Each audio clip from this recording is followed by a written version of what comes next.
Hello students, welcome to our YouTube channel. मैं हूं गुरप्रीत सिंह।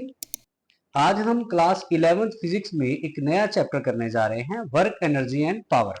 आइए करते हैं शुरू इसको। वर्क एनर्जी एंड पावर हमारे पास जो चैप्टर है उसमें सबसे पहले हमारे पास आता है work done. Work done simple, अगर आप किसी ऑब्जेक्ट के ऊपर फोर्स लगाते हैं और उसके अंदर डिस्प्लेसमेंट हो जाती है तो हम कहते हैं वर्क डन हो गया। Simple formula work done force into displacement होता है। लेकिन क्या होता है कि हमारे पास जो वर्क डन है वो सम टाइम अलग अलग तरह का के एंगल के ऊपर डिपेंड करता है कि अगर फोर्स और डिस्प्लेसमेंट जिसकी हम बात कर रहे हैं उसके बीच में कोई एंगल आ जाता है तो उससे वर्क डन के ऊपर क्या इफेक्ट होगा वो हमारे पास नेक्स्ट देखना है हमने। तो अब देखो हमारे पास क्या है।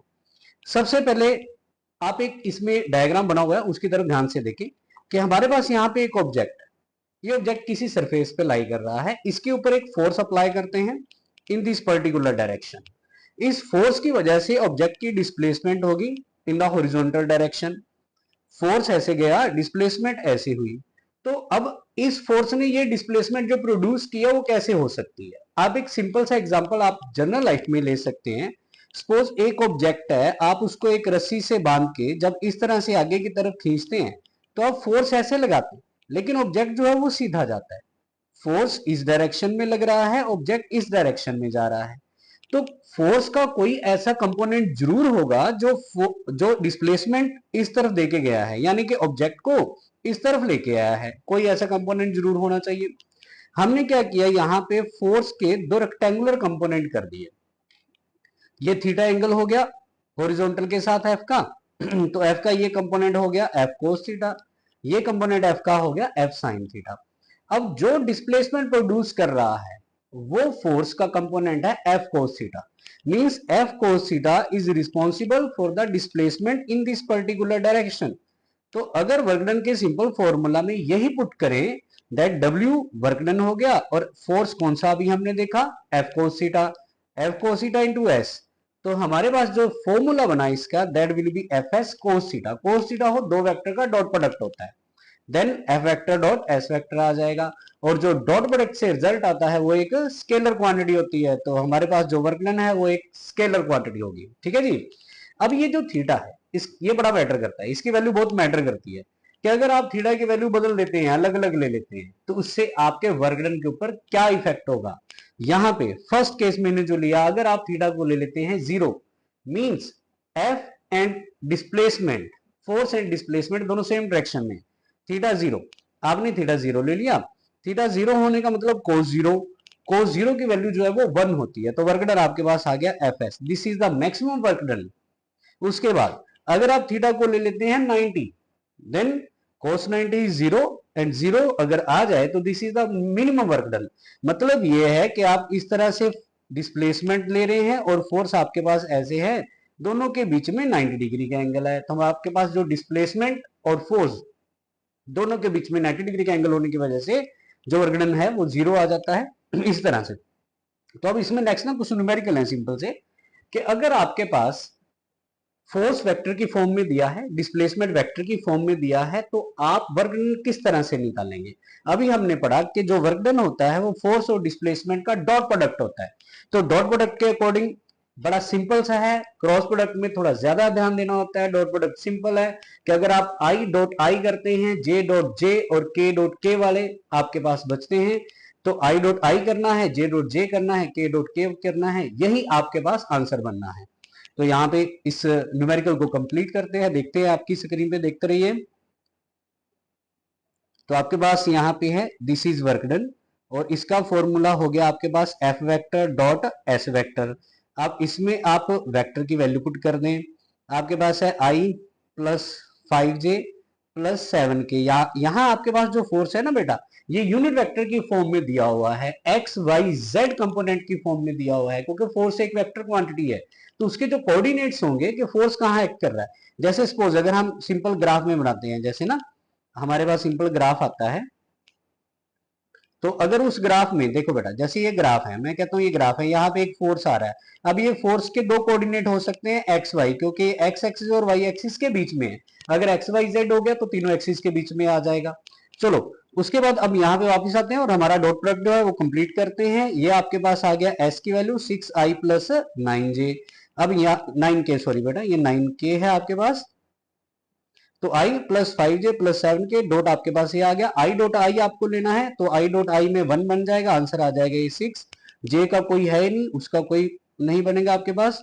7k का डॉट लेंगे आप 9k के साथ, 7 9 जा 63, k डॉट k 1 हो गया, आपके पास आंसर बन गया 69 जूल।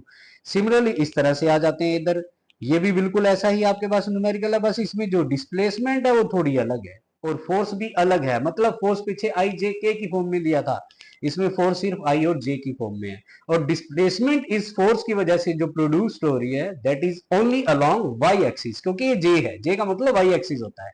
ठीक है, तो यहाँ पे इसका वर्क डन ले लेते हैं। This is 2i minus 6j dot आपके पास है ये माइनस 3j। तो आई तो है ही नहीं यहाँ पे, तो ये आई को तो कोई यूज है ही नहीं, आप सीधा j डॉट j करें तो that will B minus 6 into minus 3 minus minus plus j dot j1 6 into 3 will be 18 joule. ये आपके पास वर्क डन जो है वो सिंपल फॉर्म में आ जाता है, अगर आपको वेक्टर फॉर्म में दिया हो इस तरह से आप निकाल सकते हैं। उसके बाद नेक्स्ट, अगर आप 1 जूल को डिफाइन करना चाहें, 1 जूल क्या होता है, वैसे जूल सबको पता है, जूल इज द ऐसा यूनिट ऑफ वर्क डन। तो ऐसा यूनिट ऑफ वर्क डन अगर डिफाइन करें कि when 1 joule work is done, 1 joule का वर्क डन कब हुआ, तो उसके लिए क्या होगा, आप यहाँ पे फोर्स को 1 न्यूटन पुट करते हैं, डिस्प्लेसमेंट को 1 मीटर ले लेते हैं, थीटा को आप 0 ले लेते हैं, तो 1 joule equals to 1 newton metre. मतलब 1 न्यूटन का फोर्स अगर 1 मीटर की डिस्प्लेसमेंट देता है तो वहां पे जो वर्क डन होगा दैट विल बी 1 जूल। ठीक है जी। नेक्स्ट, ये हमारे पास बेटा आ रहा है अब आपके पास types of work done according to angle. हमारे पास जो वर्क डन है वो 3 तरह के टाइप्स में जो है वो लिया जाता है, क्योंकि एंगल के अकॉर्डिंग इसकी वैल्यू बदल सकती है। अब आपके पास अगर देखें ध्यान से, सबसे पहले है पॉजिटिव वर्क डन।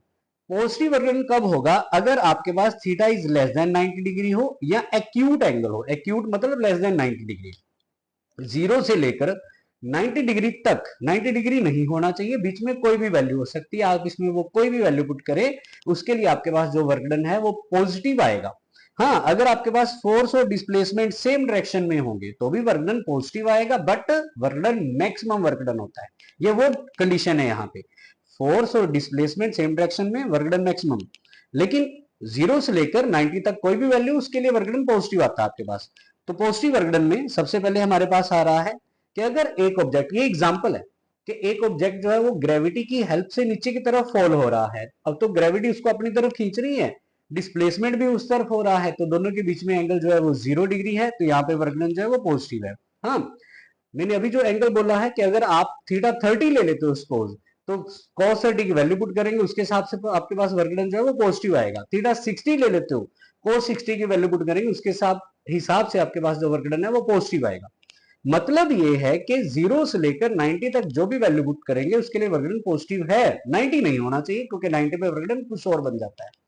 उसके बाद अगर एक ऑब्जेक्ट को ऊपर की तरफ उठाया जाता है, नीचे से लिफ्ट किया जाता है, तो जो आपने फोर्स लगाया वो और जो डिस्प्लेसमेंट हुई है वो सेम डायरेक्शन में है, तो भी वर्क डन पॉजिटिव आएगा। उसके बाद है नेगेटिव वर्क डन, यहाँ पे फिर एंगल की बात होगी, और स्पेशली थीटा ग्रेटर देन 90, जब थीटा की वैल्यू 90 से ज्यादा हो जाती है तो आपके पास जो वर्क डन है वो नेगेटिव आएगा, और हम जिस एंगल की बात करेंगे specially that will B 180 degree, और थीटा ग्रेटर देन 90 डिग्री होने का मतलब ऑब्ट्यूज एंगल है, इसमें हम 180 डिग्री की बात करेंगे। Work done by force of friction is negative, आपने किसी ऑब्जेक्ट के ऊपर फोर्स अप्लाई किया, आपके अप्लाइड फोर्स और डिस्प्लेसमेंट अगर सेम डायरेक्शन में है तो वर्क डन हो गया पॉजिटिव, सेम डायरेक्शन में नहीं, 0 से 90 तक कुछ भी अगर एंगल हो तो। लेकिन जब आपने फोर्स अप्लाई किया तो वहां पे फोर्स ऑफ फ्रिक्शन भी आया, अब जो फोर्स ऑफ फ्रिक्शन है वो हमेशा डिस्प्लेसमेंट की या अप्लाइड फोर्स की अपोजिट डायरेक्शन में होता है, तो फ्रिक्शन भी अपोज कर रहा है मोशन को, डिस्प्लेसमेंट दूसरी तरफ हो रही है, दोनों के बीच में 180 डिग्री का एंगल, तो फोर्स ऑफ फ्रिक्शन का जो वर्किंग है वो आपके पास नेगेटिव आएगा। उसके बाद आपका व्हीकल जा रहा है, उसके ऊपर आप एक ब्रेक अप्लाई करते हैं, तो ब्रेक अप्लाई करने से व्हीकल का मोशन रिटार्ड हो जाता है, उसकी वेलोसिटी कम हो जाती है, तो ब्रेकिंग जो फोर्स होगा वो भी ऑब्जेक्ट की मोशन की अपोजिट डायरेक्शन में है, डिस्प्लेसमेंट की अपोजिट डायरेक्शन में, तो उसका वर्क डन भी आपके पास नेगेटिव आएगा। नेक्स्ट आपके पास है जीरो वर्क डन। अब ये एक ही पर्टिकुलर कंडीशन है एंगल में, वैसे एक और दो कंडीशन में जीरो वर्क डन हो सकता है, एक एंगल की कंडीशन है, एक दूसरी कंडीशन है। तो एंगल की कंडीशन में बार बार बोल रहा था आपको कि आपने थीटा को जो है वो 90 नहीं लेना ऊपर वाले दोनों एग्जाम्पल में। लेकिन अगर अब थीटा को 90 ले लेते हैं, कोस 90 की वैल्यू 0 होती है जब डिस्प्लेसमेंट और फोर्स दोनों एक दूसरे के परपेंडिकुलर हो जाते हैं। तो कोस 90 अगर आएगा तो 0, वर्क डन 0 होगा। और दूसरी कंडीशन जो मैं बता रहा हूं वो क्या होगी, अगर आप एक वॉल को पुश करते हैं, एक दीवार को पुश करते हैं, आप फोर्स लगा रहे हैं लेकिन वो दीवार नहीं हिलेगी। अगर दीवार नहीं हिली इट मींस जो डिस्प्लेसमेंट है वो 0 है, लेकिन फोर्स तो आपने अप्लाई किया। तो अगर फोर्स अप्लाई करने पे आपकी डिस्प्लेसमेंट कुछ नहीं होती, डिस्प्लेसमेंट 0 हो जाती है, तो वर्क डन भी 0 आ जाएगा। तो यहाँ पे एक तो ये एग्जांपल हो गया, और दूसरा work done bye centripetal force is 0। Centripetal force एक सर्कुलर पाथ के सेंटर की तरफ एक्ट करता है और डिस्प्लेसमेंट अलोंग द टेंजेंट इस तरह से होती है। तो डिस्प्लेसमेंट और फोर्स ये दोनों परपेंडिकुलर होते हैं, सेंट्रीपिटल फोर्स और डिस्प्लेसमेंट परपेंडिकुलर होते हैं, इस वजह से सेंट्रीपिटल फोर्स का जो वर्क डन है वो आपके पास 0 आएगा क्योंकि थीटा 90 हो गया है। नेक्स्ट है बेटा हमारे पास work done by variable force. Variable force वो है जो डिफरेंट डिफरेंट डिस्प्लेसमेंट जो है वो देगा। जैसे ना क्या होता है कि आमतौर पे आपके पास एक ऑब्जेक्ट एक सरफेस पे लाई कर रहा है, आप उसको घर में एक जगह से दूसरी जगह धक्का दे रहे हैं। तो जब आप कांस्टेंट फोर्स अप्लाई करते हैं वो थोड़ी इंटरवल टाइम के लिए करते हैं, फिर आपने थोड़ा रुके, फिर आपने फोर्स अप्लाई किया, फिर रुके, फिर फोर्स अप्लाई किया। मतलब एक जो टोटल डिस्प्लेसमेंट हुई ऑब्जेक्ट की that is under variable force. अब वेरिएबल फोर्स जब लगेगा तो डिस्प्लेसमेंट चेंज हो रही है, लेकिन कांस्टेंट फोर्स के लिए जो डिस्प्लेसमेंट है वो उतनी ही रहती है। तो वेरिएबल फोर्स का मतलब ये है कि अगर आप फोर्स और डिस्प्लेसमेंट के बीच में ग्राफ प्लॉट करें तो वो आपके पास किसी भी तरीके से आ सकता है। वो फोर्स और डिस्प्लेसमेंट के बीच में जो ग्राफ आएगा वो आपके पास ऐसे ऐसे ऐसे कैसे भी जा सकता है क्योंकि वेरिएबल है। हम एक एग्जांपल ले रहे हैं कि सपोज आपके पास एक वेरिएबल फोर्स का वर्क डन निकालना है आपको, और आपके पास फोर्स और डिस्प्लेसमेंट के बीच में एक ग्राफ गिवन है। यहाँ पे फोर्स और डिस्प्लेसमेंट के बीच में एक ग्राफ गिवन है, वर्कडन आपको निकालना है। जो वर्कडन होता है that is equal to area under the graph, area under the curve. जो भी आपके पास शेप बनी हुई है ग्राफ की, जो शेप बनी हुई है आप उसका एरिया निकालिए, जो एरिया आएगा वही आपका वर्कडन जो है वो आ जाएगा। यहाँ पे एक सिंपल अभी जो एग्जाम्पल दिया है कि जो ग्राफ है ना उसमें ट्रायंगल बन रही है, आप उस ट्रायंगल का एरिया निकाल लें। तो ट्रायंगल का एरिया होता है half into base into height. अभी मैंने इसमें वैल्यू नहीं पुट की है, लेकिन अगर आप ये सिंपल ले लेते हैं तो आपके पास वर्क डन आ जाएगा half into base into height. बिल्कुल इसी के ऊपर बेस्ड एक न्यूमेरिकल तुम्हारी स्क्रीन पे हुआ है। A body moves from a point A to B under the action of a force, diagram में गिवन है एफ न्यूटन में है, डिस्प्लेसमेंट या डिस्टेंस एक्स मीटर में है, वर्क डन निकाल दो इसका। अब आपके पास है ना डायग्राम में बड़ी अलग अलग शेप दी हुई है, देखो ध्यान से। फर्स्ट शेप आपके पास एक रेक्टेंगल है, सेकंड आपके पास ट्रेपीजियम है, थर्ड भी ट्रेपीजियम है, और फोर्थ आपके पास रेक्टेंगल है। आप इन चारों शेप्स का एरिया निकालेंगे, टोटल करेंगे, आपके पास वर्क डन आ जाएगा। बड़ा ही सिंपल है, चलिए इसको करते हैं कंप्लीट। अब आपके पास जो वर्क डन आएगा वो किस तरह से आएगा, देखिए ध्यान से। सबसे पहले वर्क डन, फर्स्ट जो आपके पास शेप है that is in form of a rectangle. Rectangle का एरिया होता है लेंथ इंटू ब्रेड। तो इसकी एक साइड ये है आपके पास, एक साइड ये होगी। इसकी लेंथ होगी सपोज आपके पास 2, ब्रेड्थ होगी आपके पास 1, प्लस दूसरा एरिया आपने लेना है ट्रेपीजियम। ट्रेपीजियम का एरिया क्या होता है, half into height into sum of parallel sides. Height जो है वही होगी आपके पास 2 से लेकर 3 तक, यानी कि 1 into sum of parallel side. Parallel side आपके पास एक ये है और एक ये है। एक पैरेलल साइड आपके पास 4 है, दूसरी जो उसके पैरेलल है वो 2 है। तो यहाँ पे आपके पास आ जाएगा 2 + 4 प्लस तीसरी शेप। अब जो तीसरी शेप है वो अगेन ट्रेपीजियम है, तो half into height, height again इसकी 1 होगी आपके पास, into sum of parallel side. Parallel side एक आपके पास यहाँ पे 3 है और दूसरी साइड यही पिछले वाली होगी, ये 4 है, यानी कि 3 + 4 प्लस लास्ट जो है वो आपके पास अगेन एक रेक्टेंगल है। Rectangle is length into breadth, जिसकी एक साइड 3 है और एक ब्रेड्थ उसकी 1 होगी सपोज। तो इसको आप 3 × 1 ले लें। आपके पास जो भी वैल्यू आई है सबको आप पहले सॉल्व करें, फिर सम कर दें तो आपके पास वर्क डन जो है वो आ गया। ठीक है, तो यहाँ पे 4 + 2 6/2 आपके पास 3, ये 7/2 बन के आपके पास 3.5, ये आपके पास 3, और ये बन गया 2 + 3 5, 3 + 8 3 11.5। ये आपके पास जूल में वर्क डन जो है ये आ गया। आपके पास कोई भी शेप गिवन हो सकती है, आपने याद रखना है, जैसे आप शेप होगी उसी हिसाब से उसका एरिया निकाल के आपके पास वर्क डन आ जाएगा। नेक्स्ट बेटा हमारे पास आ रही है एनर्जी।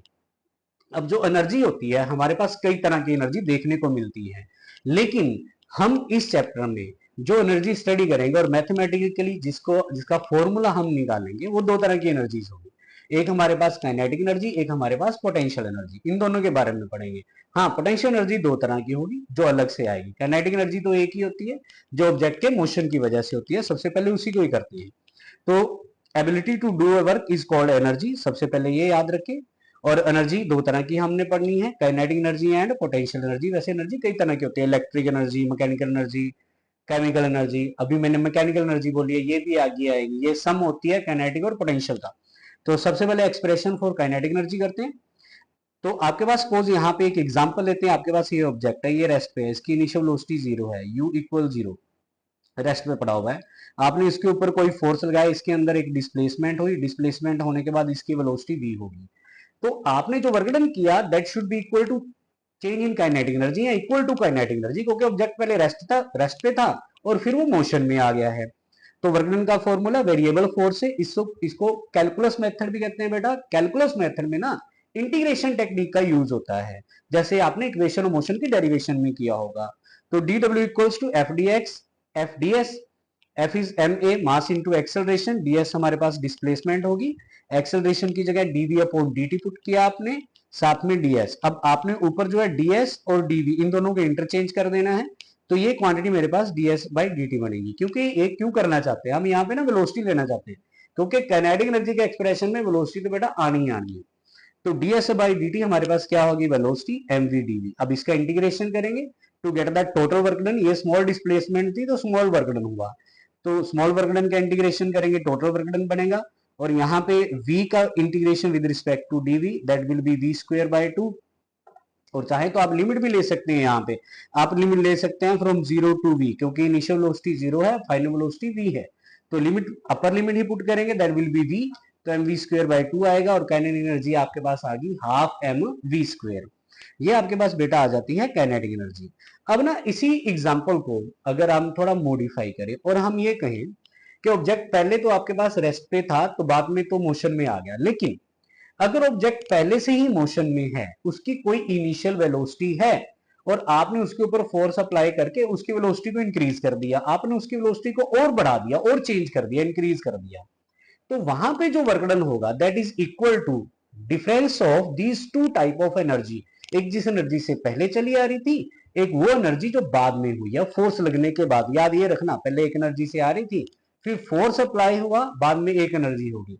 अब ये दो इसमें पॉसिबिलिटी है। ऐसा भी हो सकता है पहले ज्यादा एनर्जी से आ रही थी, फिर बाद में कम होगी, मतलब ज्यादा वेलोसिटी से आ रही थी, वेलोसिटी कम होगी। ऐसा भी हो सकता है पहले कम वेलोसिटी से जा रही थी, बाद में ज्यादा होगी। दोनों चीजें आपके पास पॉसिबल है। यहां पे हम इस पर्टिकुलर स्टेटमेंट को या इस टेक्निक को वर्क एनर्जी थ्योरम कहते हैं, इंपॉर्टेंट है। इसमें यह आता है that work done on a body is equal to change in its kinetic energy. किसी बॉडी के ऊपर किया हुआ वर्क डन उसकी काइनेटिक एनर्जी के चेंज के इक्वल होगा। ठीक है जी। तो अब यहाँ पे करते हैं, हमारे पास है वर्क एनर्जी थ्योरम। तो स्टार्ट इसको वैसे ही करना है जैसे पिछला मेथड था। अभी D W equals to F D S, F की जगह एम ए की जगह डीवी बाई डी टी, करते करते यहाँ तक सेम आ गया।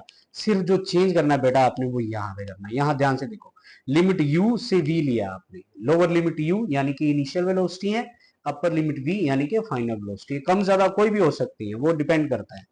तो आपके पास इंटीग्रेशन हुआ, आपने लिमिट पुट की u से v, upper limit minus lower limit method होता है। तो आपने m को अंदर मल्टीप्लाई जब किया तो आपके पास हाफ एम वी स्क्वायर बना, इधर हाफ एम यू स्क्वायर बना। This is final kinetic energy, this is initial kinetic energy. तो वर्क डन आपके पास इक्वल टू आ गया चेंज इन काइनेटिक एनर्जी, कि जो आपके पास चेंज हुआ था काइनेटिक एनर्जी का that is equal to work done. ये आपके पास होता है वर्क एनर्जी थ्योरम। उसके बाद बेटा इसी वर्क एनर्जी थ्योरम के ऊपर एक बेस सिंपल सा न्यूमेरिकल आपके सामने। एक बुलेट है जिसका यहाँ पे मास दिया हुआ है, उसको एक वेलोसिटी के साथ फायर किया जाता है 800 metre per second. After passing through a mud wall, आगे एक मिट्टी की कच्ची दीवार बनी हुई है, उसके अंदर जाके बुलेट जो है वो एंटर करती है। और एंटर करने के बाद उस वॉल की थिकनेस दी हुई है 1 मीटर थिक है। 1 मीटर थिक को जब वो पॉल मतलब पास करती है वहां पे, उसके बाद its velocity decreases to 100 metre per second. पास करने के बाद उसकी वेलोसिटी कम हो गई, 100 मीटर पर सेकेंड वेलोसिटी जो है वो बन गई बाद में। Find the average resistance offered by the mud wall. Mud wall ने कितनी एवरेज रेजिस्टेंस ऑफर की। रेजिस्टेंस का मतलब बेटा यहाँ पे अपोजिंग फोर्स होता है, मतलब आपको फोर्स निकालना है जो वॉल ने अप्लाई किया उसके मोशन को रिटार्ड करने में, बुलेट के उसकी वेलोसिटी को डिक्रीज करने में। मेथड आपने यही अप्लाई करना जो आपके सामने था अभी, आपने यही देखना है दैट वर्क इक्वल टू होता है हमारे पास फोर्स इनटू डिस्प्लेसमेंट, और अभी हमने पढ़ा है that work done equals to change in kinetic energy, मतलब half M we square minus half m u square. Work done की जगह आप यहाँ पे एफ एस रखें और यहाँ से हाफ एम कॉमन ले लें, ये आपके पास बेटा बन गया V square minus U square. थोड़ा ध्यान से आपने वैल्यू पुट करनी है यहाँ पे, ठीक है। एफ आपको निकालना है, ऐसा आपके पास 1 है, हाफ यहाँ पे आ गया, मास ग्राम में है, ऑलवेज आपको किलोग्राम में कन्वर्ट करना है, और साथ में v की जो वैल्यू है यहाँ पे विच is our final velocity that is 100। 100 का स्केयर करेंगे वो आपके पास आ जाएगा 10,000 माइनस u, ये आपकी इनिशियल वेलोसिटी है। u की जगह पुट करेंगे 64 मतलब आएगा, और साथ में इसके 40 आएंगी, मतलब 6,40,000। तो F इक्वल्स यहाँ पे आप इसको कैंसिल भी कर सकते हैं, 2 5 जा 10, मतलब ये आपके पास आ जाएगा 5/1000। यहाँ पे इन दोनों को माइनस करेंगे, जब माइनस करेंगे तो बेटा ये वैल्यू माइनस में आएगी 6,30,000। आप यहाँ पे 3 जीरो को इससे कैंसिल कर दें और यहाँ पे इसको अंदर मल्टीप्लाई करें 5 से, तो ये बनेगा 0, ये आएगा इस तरह से -3150, दिस इज इन न्यूटन। ठीक है, ये आपके पास एवरेज रेजिस्टेंस ऑफर हुई, यानी कि मड ने कितना फोर्स अप्लाई किया उसकी वेलोसिटी को कम करने के लिए। ठीक है जी। नेक्स्ट अगेन एक इंपॉर्टेंट रिलेशन आपके पास आपकी स्क्रीन के ऊपर है, this is relation between kinetic energy and linear momentum. इसके ऊपर भी बेस हमारे पास न्यूमेरिकल आते हैं, वो भी अभी हम आगे करेंगे किस तरह का। काइनेटिक एनर्जी और मोमेंटम का रिलेशन इंपॉर्टेंट है, ये आपके पास प्लस टू में भी कई जगह ना यूज हो जाता है, इस वजह से इसको माइंड में रखना है। काइनेटिक एनर्जी का फॉर्मूला होता है हाफ एम वी स्क्वायर। ठीक है, आपने मोमेंटम लेके आना, और मोमेंटम का फॉर्मूला होता है मास इंटू वेलोसिटी। यहाँ पे क्या करें, इस साइड पे आप m से मल्टीप्लाई कर दें, m से डिवाइड कर दें, ऐसा करने से होगा क्या, ऊपर m स्क्वायर अब v स्क्वायर हो जाएगा, नीचे अकेला m रह जाएगा, कोई बात नहीं। इस m स्क्वायर v स्क्वायर को आप p स्क्वायर लिख देते हैं, which is our linear momentum. तो रिलेशन बना आपके पास k equals to P square by 2m, ये रिलेशन है। इसी को ही आपने इस फॉर्म में लिख दिया, P square equals to 2m के।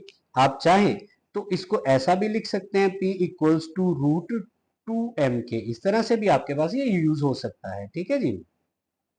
उसके बाद नेक्स्ट एग्जांपल अगेन एक अगला न्यूमेरिकल, एक अगर आपके पास यहाँ पे लीनियर मोमेंटम का इंक्रीज दिया हो, जैसे देखो क्वेश्चन है, if the linear momentum of a body increases by 20%, एक बॉडी का लीनियर मोमेंटम 20% से इंक्रीज हो गया, then find the percentage increase in its kinetic energy.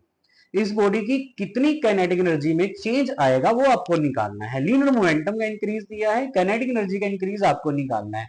तो मतलब जनरल सी बात है बेटा, यही रिलेशन लेंगे हम, which is relation between kinetic energy and linear momentum. चलिए इसको करते हैं। तो अब आपके पास ये वाला रिलेशन सबसे पहले यूज करें कि जो काइनेटिक एनर्जी होती है, सपोज जो इस इनिशियल काइनेटिक एनर्जी थी दैट इज के, जो इनिशियल काइनेटिक एनर्जी है, और इनिशियल मोमेंटम है p, तो p स्क्वायर बाय 2m आ गया, ये आपके पास रिलेशन है। जो इनिशियल वैल्यू का रिलेशन है याद ये रखें। फाइनल वैल्यू आपके पास किस तरह से बनेगी, फाइनल वैल्यू का मतलब क्या है कि आप ने उसके मोमेंटम में जो चेंज आया उसके अकॉर्डिंग उसकी वैल्यू को आपने देखना है यहाँ पे।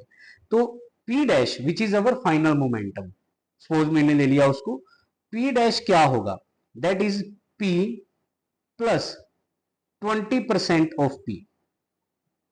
ये याद रखें कि initial momentum is increases by 20%, उसका मीनिंग बेटा ये होता है, याद ये रखना आपने।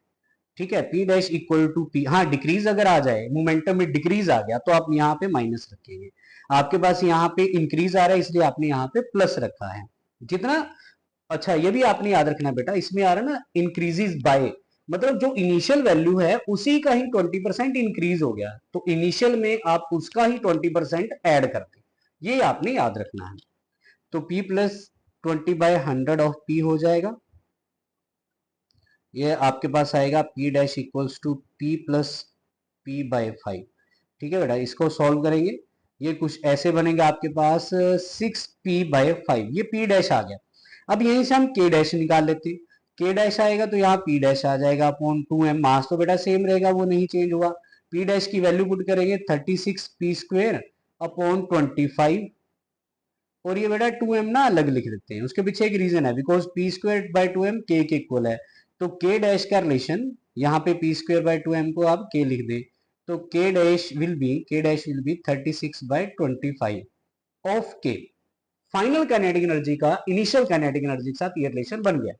लेकिन हमने परसेंटेज इंक्रीज निकालना बेटा, परसेंटेज इंक्रीज कैसे निकलती है? जो आपके पास चेंज आता है फाइनल और इनिशियल का जो डिफरेंस होता है उसको इनिशियल वैल्यू से डिवाइड कर दो और 100 से मल्टीप्लाई कर दो। देखना ध्यान से, फाइनल आपके पास, अब फाइनल इंक्रीज हुई है तो फाइनल आपने पहले लेनी है। परसेंटेज इंक्रीज के डैश माइनस के बाई के इंटू आपके पास ये 100 आएगा, ठीक है। यहाँ पे आपने वैल्यू पुट करनी है 36/25 के माइनस के डिवाइडेड बाई के और इंटू आपके पास ये 100 आ जाएगा, ठीक है। अब परसेंटेज इंक्रीज देखो बेटा, के कॉमन लेके कैंसिल हो जाएगा, 36/25 माइनस 1 इंटू आपके पास आएगा 100। तो इसको जब सॉल्व करोगे आप 36 माइनस 25/25 इंटू आपके पास 100 है, ठीक है। तो ये आपके पास, ये यहाँ पे कर देता हूँ ऊपर थोड़ा सा इसको, दैट इज 11/25 इंटू 100 आएगा, ठीक है। 25 4 जा, ये कैंसिल हो गया 100 के साथ, तो 11 4 जा 44, दिस इज 44%, यानी कि increase in kinetic energy. Momentum में 20% का इंक्रीज आया, काइनेटिक एनर्जी में 44% का इंक्रीज आपके सामने आ गया है, ठीक है जी। नेक्स्ट, अब ये हमारे पास दो फोर्सेस की नेचर है, लेकिन ये इस चैप्टर में क्यों है? क्योंकि इस चैप्टर में इन दोनों फोर्सेस की जो नेचर है ना, वो इनके वर्क डन के ऊपर डिपेंड करती है। हालांकि हमारे पास जो फोर्सेस वाला चैप्टर है वो थर्ड चैप्टर है, मतलब इससे पहला जो यूनिट था, थर्ड यूनिट था सॉरी, वो उसमें हमने लॉज ऑफ मोशन के बारे में जो है वो पढ़ा था। तो लॉज ऑफ मोशन में क्या होता है कि उसमें फोर्स के बारे में आता है, लेकिन ये जो फोर्स आ रहे हैं ना, ये इस चैप्टर में क्यों आए? क्योंकि इनकी इस नेचर का जो अभी हम पढ़ेंगे उनका डिपेंडेंस जो है वो वर्क डन के ऊपर है। जैसे देखो यहाँ पे सबसे पहले है कंजर्वेटिव फोर्स। कंजर्वेटिव फोर्स का कंजर्वेटिव होना किस बात पे डिपेंड करता है? डेफिनेशन देखना, a force is conservative if the work done by the force depends on starting point and and point, not on the path followed. तो इसके एग्जांपल है gravitational force and electrostatic force. मतलब आप एक object को एक जगह से उठा के दूसरी जगह लेके जाते हैं, वर्क डन सिर्फ इस बात पे डिपेंड करा है कि आप कहां से चले थे, कहां पे पहुंचे हैं। ये नहीं कि जैसे सपोज हम आपने यहाँ से चल के इधर जाना है, ठीक है, आप यहाँ से जाएं, आप यहाँ से जाएं, आप ऐसे ऐसे जाएं, ए से लेकर सपोज बी तक जाने पे अगर वर्कडन सेम आया अलग अलग पाथ से जाने पे, तो वर्कडन जिस फोर्स ने किया वो फोर्स कंजर्वेटिव होगा। ग्रेविटेशनल फोर्स और इलेक्ट्रोस्टैटिक फोर्स एग्जाम्पल है। नॉन कंजर्वेटिव अपोजिट हो जाता है। अगर एक ऑब्जेक्ट का किया हुआ वर्कडन इस बात पे डिपेंड करे कि आप पाथ कौन सा फॉलो करके आए हैं, ठीक है, पाथ पे डिपेंड करे, तो वो जो वर्कडन होगा, जिस फोर्स ने वो वर्कडन किया, वो फोर्स नॉन कंजर्वेटिव होगा। और नॉन कंजर्वेटिव फोर्स हमारे पास होता है बेटा फोर्स ऑफ फ्रिक्शन, क्योंकि ये सरफेस की नेचर के ऊपर डिपेंड करता है, स्मूथ है तो अलग आएगा, रफ है तो अलग आएगा, ठीक है। अब इसी में एक एग्जांपल लेते हैं कि जो ग्रेविटेशनल फोर्स अभी हमने ऊपर पढ़ा वो कंजर्वेटिव फोर्स है, लेकिन प्रूफ कैसे करेंगे उसको? देखो, आप ना एक ऑब्जेक्ट को एक हाइट्स पे नीचे से ऊपर लेके जाना चाहते हैं, आप ना दो पाथ फॉलो करें यहाँ पे, एक तो उसको सीधा ले जाएं और एक उसको इंक्लाइंड पे ले जाएं। देखो यहाँ पे सीधा भी लेके जा सकते हैं, यहाँ इंक्लाइंड पे लेके जा सकते हैं। जब हम सीधा लेके गए, simple force into displacement formula लगेगा, फोर्स उतना जितना ऑब्जेक्ट का वेट है mg, डिस्प्लेसमेंट होगी h, तो वर्क डन आ गया mg है, ठीक है जी। हाइट पे लेके जाने पे एक जगह से दूसरी जगह वर्क डन आ गया mgh। उसके बाद हम अगर इंक्लाइन पे लेके जाएं इसको, इस तरह से इंक्लाइन पे लेके जाएंगे, तो हमने ये कंपोनेंट पीछे किए हुए हैं कि यहाँ पे वेट के यानी कि mg, यहाँ पे mg जो वेट होता है उसके दो कंपोनेंट होते हैं, उसके कंपोनेंट आपके मतलब स्क्रीन के ऊपर है। तो ये दो कंपोनेंट, एक mg साइन थीटा होता है, एक आपके पास mg कोस थीटा होता है। जो mg कोस थीटा कंपोनेंट होता है उसका यहाँ पे रोल नहीं है, यहाँ पे रोल है आपके पास mg साइन थीटा कंपोनेंट का। और वो रोल क्या है, ध्यान से देखना बेटा, आप इस तरह से ऑब्जेक्ट को ए से चल के बी पे लेके जाना चाहते हैं और आप इस तरह जो फोर्स अप्लाई करते हैं वो एफ है, और एफ के अपोजिट जो फोर्स आ रहा है वो है एम जी साइन थीटा जो कंपोनेंट है। मतलब आपको उतना फोर्स अप्लाई करना पड़ेगा जितना इस पे नीचे की तरफ है, एटलीस्ट कम से कम उतना। तो F should be equal to mg sin theta, क्योंकि आप A से B पे लेके जाना चाहते हैं। तो फोर्स इंटू डिस्प्लेसमेंट हुआ, फोर्स कितना मैंने अभी बोला mg sin थीटा, डिस्प्लेसमेंट है A से लेकर B तक, सपोज आ गई मेरे पास AB, ठीक है।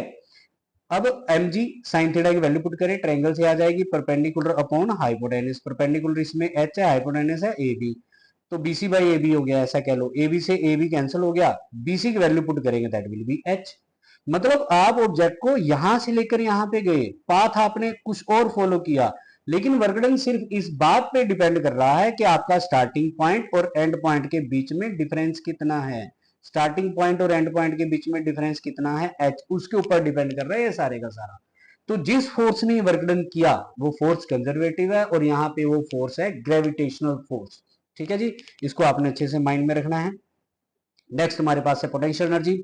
अब जो पोटेंशियल एनर्जी है बेटा, वो मैंने बोला था दो तरह की होती है, एक इस पर्टिकुलर मतलब फैक्टर पे डिपेंड करती है कि आप अर्थ पे एक ऑब्जेक्ट को कितनी हाइट पे रखे हुए हैं, जितनी ज्यादा हाइट पे रखेंगे उसके अंदर एक एनर्जी स्टोर होती है जिसको ग्रेविटेशनल पोटेंशियल एनर्जी बोला जाता है, ठीक है। एक जो पोटेंशियल एनर्जी है वो दूसरी आएगी, वो आगे पढ़ेंगे। तो सबसे पहले है energy store in body due to its position and configuration.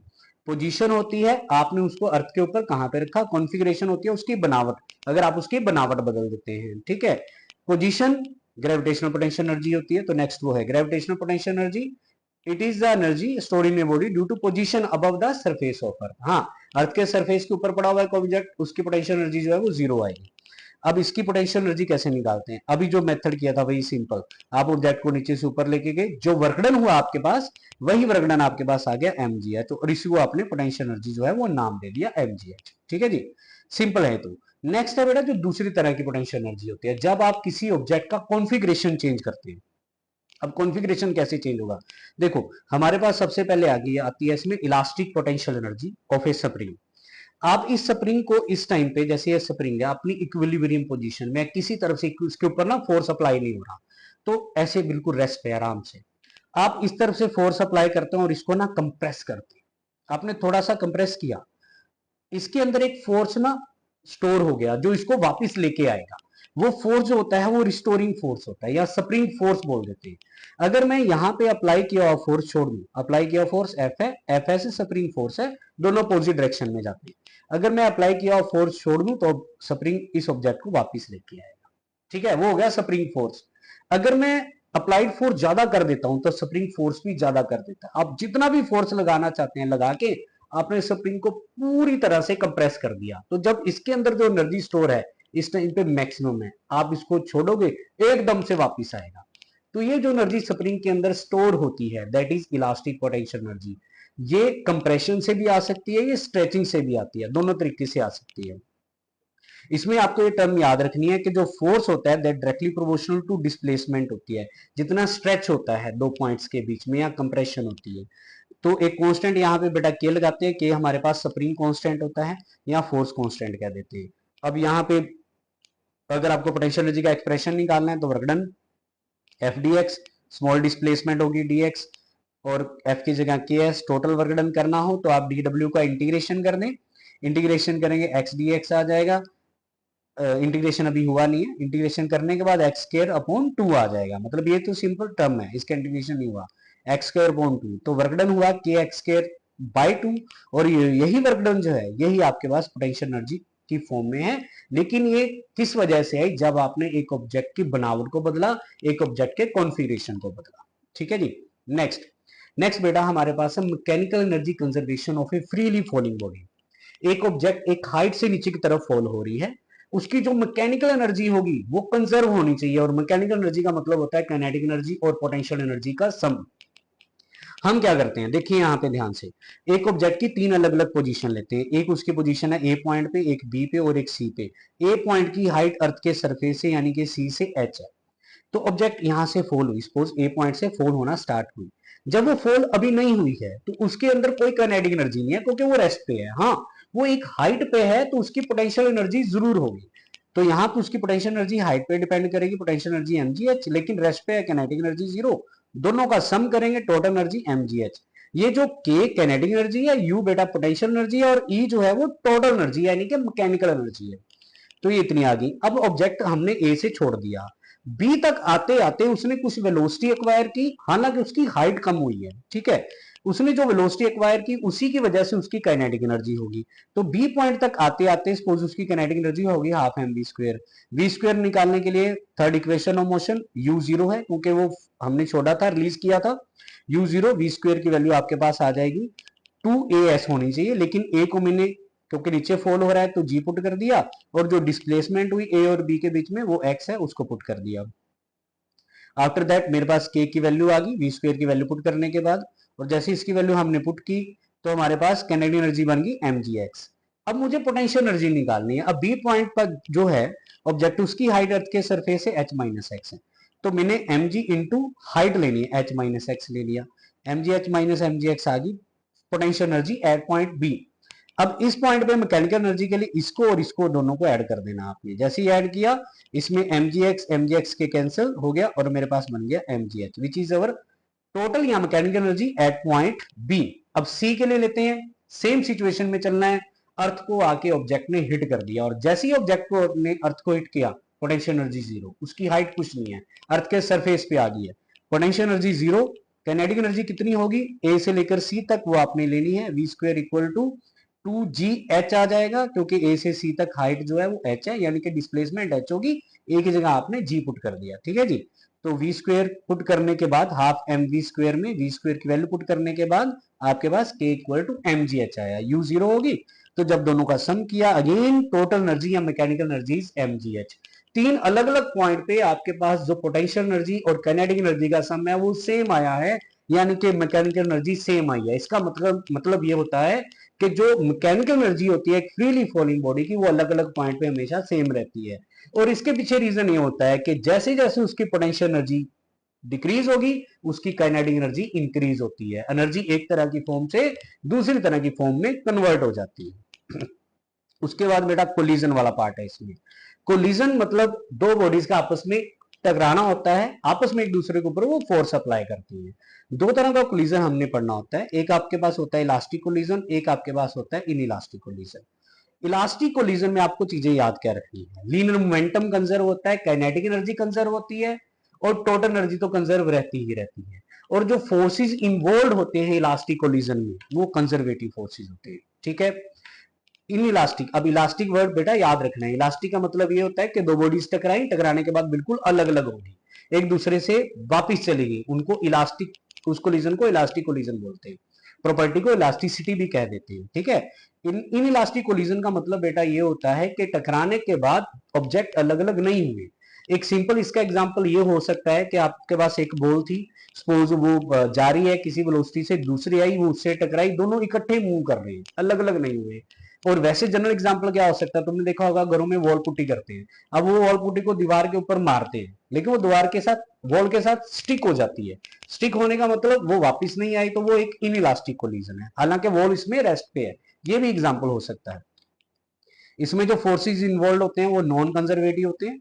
तो आगे चले, उसके बाद बेटा हमारे पास आ रहा है इलास्टिक कोलिजन वन डायमेंशन को थोड़ा हम डिटेल में करेंगे। उसके अंदर हमने क्या करना है कि आपके पास एक बॉडी है, इसका मास m1 है, it is moving with velocity u1, एक दूसरी बॉडी है, it is moving with velocity u2, दोनों कोलाइड कर गई आपस में, दोनों का कोलिजन हो गया, कोलिजन के बाद दोनों डिफरेंट वेलोसिटीज से जो है वो मूव कर रही है। फर्स्ट बॉडी की फाइनल होगी v1, सेकंड बॉडी की फाइनल होगी v2। हमने दो कंजर्वेशन इसके अंदर लेनी है, सबसे पहले लेनी है linear momentum conservation, m1 u1 plus m2 u2 equal to this आ जाएगा, मतलब initial momentum equals to final momentum. आपने 1 1 वाले एक तरफ कर लेने हैं, 2 वाले एक तरफ, m1 इसमें कॉमन ले लिया, m2 इसमें कॉमन ले लिया, इक्वेशन बन गई। उसके बाद आपने काइनेटिक एनर्जी कंजर्वेशन लेनी है, काइनेटिक एनर्जी कंजर्वेशन होने का मतलब इनिशियल काइनेटिक एनर्जी दोनों की और फाइनल काइनेटिक एनर्जी दोनों की इक्वल होगी। इसमें अगेन आपने 1 1 एक तरफ कर लिया, 2 एक तरफ कर लिया, इधर आपके पास हाफ m1 कॉमन आया, इधर हाफ m2 कॉमन आएगा, हाफ से हाफ कैंसिल, एक ये आपके पास सेकंड इक्वेशन बन गई। तो आपने सेकंड इक्वेशन को फर्स्ट इक्वेशन से डिवाइड कर देना है, m1 m1 कैंसिल हो जाएगा, ये m2 m2 कैंसिल, ये आपके पास बेटा आइडेंटिटी बनेगी a square minus B square की, यानी कि a plus B into A minus B. तो यहाँ पे जब इस आइडेंटिटी दोनों तरफ हो जाएगी आपके पास ना आइडेंटिटी, जब आइडेंटिटी लगेगी तो इसमें नीचे वाले पार्ट से ऊपर वाला पार्ट एक कैंसिल हो जाएगा, माइनस वाला, ये प्लस वाला आपके पास बचा u1 plus V one equal to v2 plus u2। आप इसमें जो इनिशियल वेलोसिटीज है ना उनको एक तरफ ले लो, यानी कि u1 minus u2, final velocity को दूसरी तरफ ले लो, यानी कि v2 माइनस v1। इसमें ये वेलोसिटी बेटा होती है रिलेटिव वेलोसिटी ऑफ अप्रोच, कितनी वेलोसिटी से वो जाके रिजल्टेंट वेलोसिटी से एक दूसरे से टकराए, और ये होती है रिलेटिव वेलोसिटी ऑफ सेपरेशन, कितनी रिजल्टेंट वेलोसिटी से ये अलग अलग हुए। यहां पे आपके पास एक और इसका पार्ट आता है कि अगर आप ये कैलकुलेट करना चाहें कि टकराने के बाद दोनों बॉडीज की वेलोसिटी किन फैक्टर्स के ऊपर डिपेंड करेगी, टकराने के बाद कोलिजन के बाद वेलोसिटीज क्या होगी, तो आपने ये जो भी रिलेशन है उसको यूज करना है, इसमें से v2 की वैल्यू निकालनी है, और लीनियर मोमेंटम कंजर्वेशन का जो फर्स्ट इक्वेशन थी, ये वाली फर्स्ट इक्वेशन से पहले जहां से हमने बेटा स्टार्ट किया था, इसके अंदर ये वैल्यू पुट कर देनी है। इसके अंदर वैल्यू पुट की आपने v2 की, v2 की वैल्यू निकाली थी यहां से। जब आप v2 की वैल्यू निकालेंगे, v2 की पुट करेंगे, सॉल्व करेंगे, v1 को आपने एक तरफ रखना है सबको, बाकी को एक तरफ लेके जाना है, तो v1 की वैल्यू बेटा आपके पास कुछ इस तरह से आएगी। मैथमेटिकल एक्सप्रेशन, इसको आपने करके देखना है। और सिमिलरली आप जब v1 की वैल्यू निकाल के पुट करेंगे ऊपर वाली इक्वेशन में, तो आपके पास v2 की वैल्यू आएगी। यानी कि ये जो आपके पास एक्सप्रेशन है ये दोनों मैथमेटिकल एक्सप्रेशन है। इसमें स्टेप बाय स्टेप आपने इसको देखना है कि जब आपने v2 की वैल्यू पुट की यू हैव कैलकुलेटेड v1, और जब आपने v1 की वैल्यू पुट की यू हैव कैलकुलेटेड v2। तो कोलिजन के बाद ये v2 आ गई, कोलिजन के बाद ये v1 आ गई, ठीक है। और ये दोनों आपके पास ये न्यूमेरिकली जो है यूज हो सकती हैं, दोनों जो ये फॉर्मूलाज है इनको आपने अच्छे से माइंड में रखना है, ठीक है जी। नेक्स्ट है बेटा perfectly inelastic collision in one dimension. अब परफेक्टली इन इलास्टिक कोलिजन बेटा यही होता है जो भी मैंने बताया था, ये वॉल का एग्जांपल दिया था कि एक ऑब्जेक्ट रेस्ट पे है, दूसरा ऑब्जेक्ट उससे आके टकराता है, टकराने के बाद दोनों कॉमन वेलोसिटी से मूव करेंगे। सिचुएशन यही है, एक बॉडी है उसका इस तरह से कंडीशन दी हुई है, m1 u1 उसका मोमेंटम है, m1 मास u1 initial velocity, m2 rest पे है, बिल्कुल उसकी कोई वेलोसिटी नहीं है, टकराने के बाद दोनों कॉमन वेलोसिटी से मूव कर रहे हैं। और इसमें आपने बेटा पता क्या निकालना है, इसमें लॉस इन काइनेटिक एनर्जी निकालनी है, क्योंकि इसमें काइनेटिक एनर्जी जो है वो लॉस हो जाती है, वो कंजर्व नहीं रहती है, ठीक है। Initial momentum equals to final, v common लेंगे, कॉमन वेलोसिटी है, v की वैल्यू निकाल लेंगे। लॉस इन काइनेटिक एनर्जी निकाला आपने, इनिशियल में से फाइनल को माइनस किया क्योंकि इनिशियल ज्यादा है, इनिशियल की value half m1 u1 square, final ये आपके पास आ गई, दोनों का सम। इसमें आप बेटा v स्क्वायर बाई 2 कॉमन लें, और v की ये जो वैल्यू आई थी इसको यहाँ पे आपने पुट कर देना है। पुट करने के बाद m1 प्लस m2 का स्क्वायर नीचे आएगा, m1 प्लस m2 ऊपर आएगा, एक पार्ट कैंसिल हो जाएगा, नीचे आपके पास m1 प्लस m2 और 2 बचेंगे, वो आपने एलसीएम ले लेना है। एलसीएम लेने के बाद इस साइड पे आपका m1 प्लस m2 बचेगा, इधर कुछ नहीं बचेगा, मतलब यही रह जाएगा एलसीएम लेने के बाद। इसको आपने मल्टीप्लाई कर देना है। मल्टीप्लाई करने के बाद ये कैंसिल हो गया और आपके पास ये रिजल्टेंट जो है वो ये बना। ये है आपके पास perfectly inelastic collision in one dimension, जहां पे आप लॉस ऑफ एनर्जी निकालते हैं, ठीक है जी। नेक्स्ट है बेटा एक एग्जांपल है elastic collision in two dimension. अब ये कोलिजन टू डायमेंशन का मतलब क्या है कि टकराने से पहले दोनों ऑब्जेक्ट जो हैं वो सेम स्ट्रेट लाइन के ऊपर थे, लेकिन टकराने के बाद वो टू डायमेंशन में चले गए, एक अलग एक्सिस पे चला गया, एक अलग जगह पे चला गया। तो यहाँ पे सिचुएशन ये है कि m दोनों बॉडी जो मैंने ली हैं इन दोनों का मास जो है बेटा सेम लिया, देखो पहले इसमें एक बॉडी का मास m है, दूसरी का भी m है, बट ये रेस्ट पे है। पीछे से एक आ रही है u1 वेलोसिटी से आके इससे टकराती है, टकराने के बाद एक इधर चलेगी एक इधर आ गई, इधर आपके पास v1 फाइनल वेलोसिटी है, इधर आपके पास v2 फाइनल वेलोसिटी है। आपने कंजर्वेशन लेनी है पहले लीनियर मोमेंटम की, लीनियर मोमेंटम की कंजर्वेशन मतलब initial momentum equals to final, यहां से आपने m कॉमन लेके कैंसिल कर देना है, u1 की वैल्यू ये आई। तो आपने बेटा u1 का ना u1 के साथ ही डॉट प्रोडक्ट ले लेना है, दोनों तरफ डॉट प्रोडक्ट ले लो, u1 का दोनों तरफ u1 से मल्टीप्लाई कर दो, सिंपल ऐसा कह लो डॉट प्रोडक्ट से। तो इधर u1 dot u1 u1 square बन जाएगा, इधर u1 की जगह आपने v1 प्लस v2 लिख सकते हैं, ये लिख दिया। अब आपने ये डॉट प्रोडक्ट लेना है, v1 डॉट v1 आ गया, v1 डॉट v2 आ गया, पहले इस तरह से, मतलब आपने जब v1 प्लस v2 और दूसरा v1 प्लस v2 है, इन दोनों का डॉट प्रोडक्ट लेना है। तो डॉट प्रोडक्ट लेने के टाइम ये याद रखना है कि पहले v1 को इन दोनों से मल्टीप्लाई किया है, v1 dot v1 v2 dot v1, फिर v2 को इन दोनों से मल्टीप्लाई किया है, तो आपके पास जो ये चार टर्म बनेंगे। अब इसमें याद क्या रखना है, जो सेम है उनकी वैल्यू, जैसे पीछे u1 dot u1 v1 square हो गया था, तो v1 dot v1 becomes v1 square, v2 dot v2 becomes v2 square, ये जो बनेंगे डॉट प्रोडक्ट होता है तो cos थीटा आ जाएगा। अब ये जो है आपके पास कैंसिल हो जाएंगे, उसके पीछे रीजन ये था, देखो कि जो इनिशियल काइनेटिक एनर्जी है और फाइनल काइनेटिक एनर्जी है वो आपके पास सेम होगी। यहां से आपके पास ये रिलेशन बनता है, इस वजह से ये दोनों कैंसिल हो गए। तो 2v1 v2 cos थीटा 0 के इक्वल आ गया, cos थीटा 0 हो गया, इसका मतलब थीटा इक्वल्स 90 डिग्री होना चाहिए।